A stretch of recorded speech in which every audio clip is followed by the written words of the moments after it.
Hello, my dear students. Today, we are going to dive into a beautiful poem called Death Be Not Proud by John Donne. First, let us talk about who John Donne was. John Donne was an English poet who was born in 1572 and died in 1631. He wrote many poems and was very famous for his clever ideas and deep thoughts. His poems often explore themes of love, life, and death. This poem, Death Be Not Proud, is one of his most famous works. It is a type of poem called a sonnet. A sonnet is a short poem with 14 lines, and it usually follows a special pattern of rhyming words at the end of each line. This poem is written in a way to make you think deeply about death and not be scared of it. This video covers a detailed explanation and analysis of Death Be Not Proud by John Donne. This poem is like a letter or a speech to death. John Donne is speaking directly to death. He wants to show that death is not something we should fear. Instead, he says death is weak and not as powerful as it seems. This is a very brave way of thinking because many people are afraid of dying, but Donne wants to tell us that there is no need to be scared. First, let us talk about the title. The word proud in the title here means thinking you are very important. The poet is speaking directly to death, as if death is a person. This way of talking to something that is not human is called personification. Personification is when we give human qualities to things that are not human. The poet tells death not to feel proud or big. This sets the tone of the poem. The tone is the feeling or attitude the poet has. In this poem, the tone is bold and not scared. The poet is challenging death right from the start. Explanation of Death Be Not Proud by John Donne. Death be not proud, though some have called thee. The word thee is an Old English word that means a you. The poet is speaking directly to death and tells it not to feel proud. This is important because people are very scared of death. They think death is something mighty and powerful. But the poet disagrees. He is saying that death should not think of itself as great just because some people say so. This idea of talking to death like it is a person continues in the poem. It makes the poem feel like a conversation or an argument. Mighty and dreadful, for thou art not so. Mighty means strong or powerful. Dreadful means something that makes us feel scared or afraid. The word thou is another Old English word that means a you. The word art means are.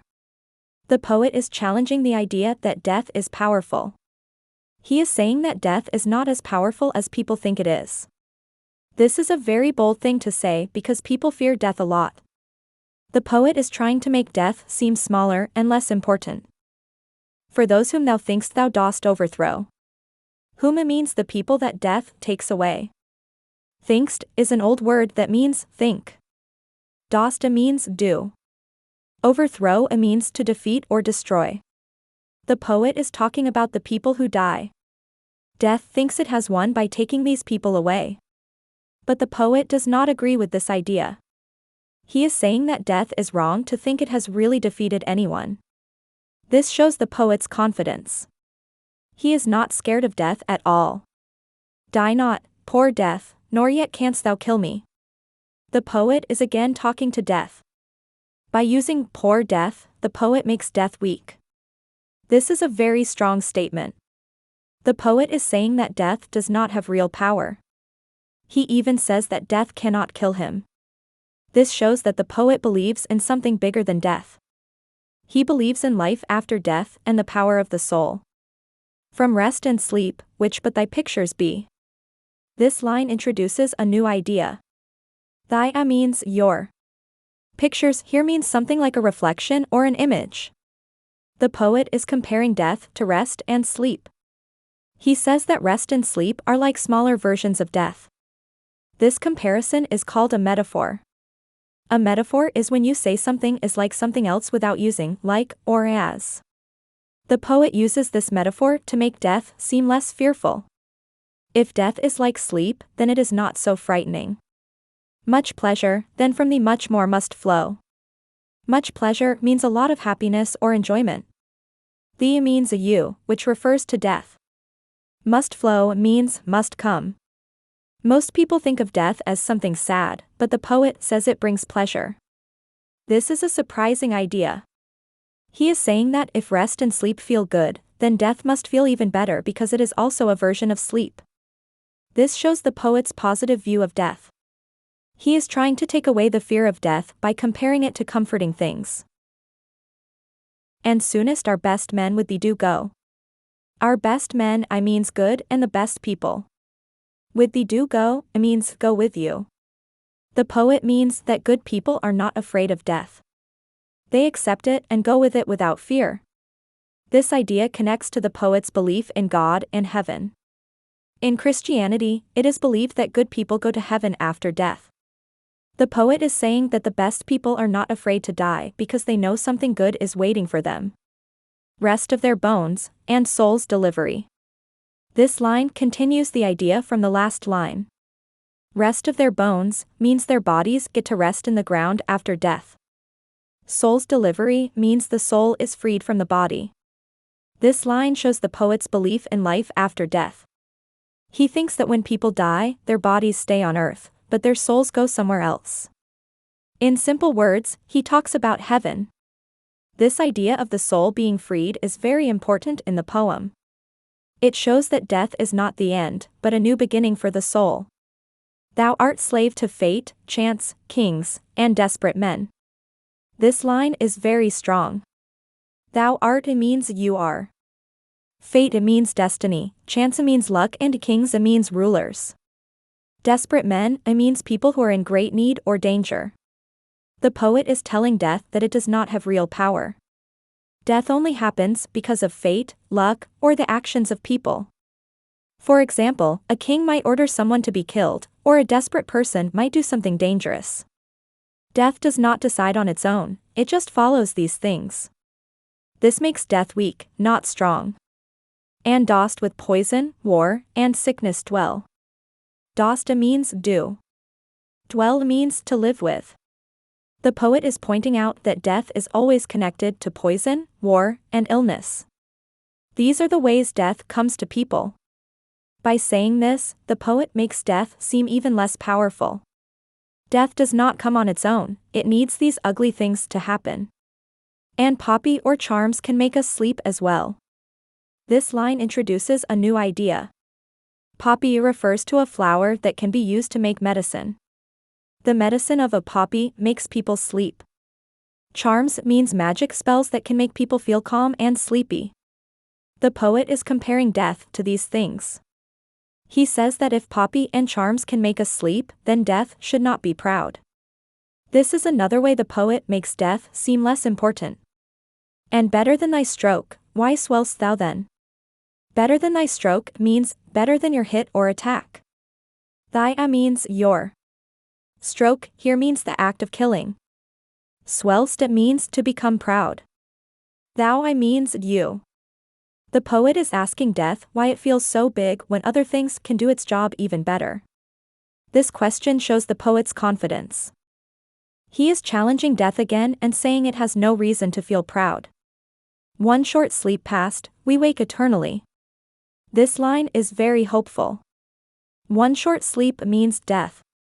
We wake eternally means we wake up forever. The poet means that death is just like a short sleep, and after it, we wake up to eternal life. This idea comes from the poet's Christian beliefs. He believes that after death, people go to heaven and live with God forever. This makes death small and less fearful. And death shall be no more, death, thou shalt die. Thou shalt die means you will die. The poet is saying that in the end, death itself will be destroyed. This idea comes from the Bible. It is said that in the end times, death will be defeated by God. By saying this, the poet turns the tables on death. Instead of death killing people, death itself will die. This makes the poem end on a very strong and hopeful note. Analysis of Is Death Be Not Proud by John Donne. Let us first talk about the themes in the poem. A theme is the main idea in a piece of writing. One big theme in this poem is the powerlessness of death. The poet says many times that death is not as strong as people think. He calls death poor and a slave. He says death cannot really kill people because their souls live on. This theme is meant to make readers feel less scared of death. Another theme is life after death. The poet believes that death is not the end. He says that after a short sleep, we wake up forever. This shows his faith in heaven and eternal life. This theme gives the poem a hopeful feeling. Instead of focusing on the sadness of death, the poet focuses on the joy of what comes after. A third theme is the idea of challenging fear. The poet speaks directly to death and tells it not to be proud. He is not afraid of death. This boldness encourages readers to also be brave and not let fear control them. Let us talk about some literary devices in the poem. We already mentioned personification. The poet talks to death as a person talking to a person. Another device is metaphor.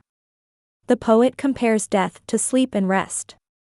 This makes death seem less scary because sleep is something we all know and enjoy. The poet also uses irony. Irony is when something is the opposite of what we expect. In the last line, the poet says, "Death, thou shalt die." This is ironic because death is supposed to kill others, but death itself dies. Let us talk about the structure of the poem.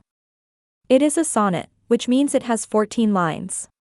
This type of sonnet follows a rhyme scheme, which means the ends of the lines rhyme in a certain pattern. The pattern here is A B B A B B A C D D C E. If you look at the last words of each line, you will see how they rhyme. This structure makes the poem sound musical and helps the ideas flow together. In conclusion, the explanation and analysis of Is Death Be Not Proud by John Donne shows that the poem challenges the fear of death. The poet uses simple but strong ideas to show that death is not as mighty as people think. He compares death to sleep, calls it a slave, and says it will one day die. The poet encourages us to be brave and to believe in something greater than death. He makes us believe in eternal life. I hope this detailed video on explanation and analysis on Death Be Not Proud by John Donne has helped you understand the poem completely. Thank you for watching.